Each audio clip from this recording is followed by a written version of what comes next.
Бүгін өте дәмді манго пирогын дайындаймыз. Менің каналыма тіркеліп, қоңыраушаны басып, все деп таңдап қойыңыздар. Сол кезде менің жаңа рецепттерімді жібере алмайтын боласыздар. Дәмі отбасыма қатты ұнады. Бәріңізге жасауға кеңес беремін. Бәліш жасауға кірісеміз. Піскен жұмсақ тәтті мангоны блендермен езіп аламыз. Мангоның дайын пюресін қолдансаңыздар болады. Егер манго пюресін немесе манго таппасаңыздар, консервідегі ананаспен алмастырсаңыз болады. Енді жүгері крахмалына қант қосып, осылай араластырып барып, пюреге қосамыз. Жұмыртқаның сарысын қосып, араластырып, газға қойып, баяу отта қою болғанша 2 минуттай ғана қайнатамыз. Масса қою болғаннан соң, оттан шығарып, басқа ыдысқа құйып суытамыз. Мангоның массасына сүзбе қосып, блендермен жақсылап еземіз. Мінекей біздің салмамыз дайын. Енді бәліштің қамырын дайындаймыз. Бөлме температурасындағы сармайға қантты қосып, миксермен араластырамыз.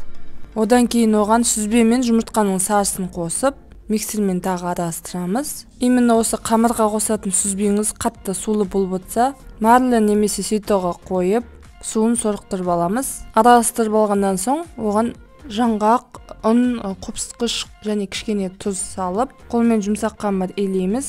Мен фисташка дәнін қостым, басқа жаңғақ қоссаңыздар болады. Қамырды формамызға салып, осылай қолымызбен бортик жасаймыз. Форманың диаметрі 26 см. Салманы құймас бұрын, осылай жұмыртқаның ағуызын қамырдың бетіне жағып шығамыз.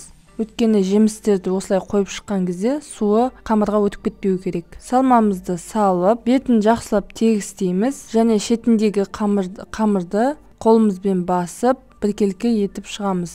Бірақ начинкамен бірдей етіп басып тастамаймыз. 180 градус қызып тұрған пеште 35 минуттай пісіреміз. Әр пеш әртүрлі болғандықтан өз пешіңіздің ыңғайына қарайсыздар. Суыған соң ғана кесіп дастарханға ұсына берсеңіздер болады. Мінекей біздің манго қосылған бәлішіміз дайын. Видео ұнаған болса достарыңызға поделиться етіп, лайк басып, пікір қалдыруды ұмытпаңыздар. Егер менің каналыма тіркелмеген болсаңыз, тіркеліп, қоңырауша белгісін басып, все деп таңдап қойыңыздар. Менің арнамда 40-тан аса салаттың түрлері, басқа да сан түрлі рецепттер бар. Кіріп көріңіздер, астарыңыз дәмді болсын.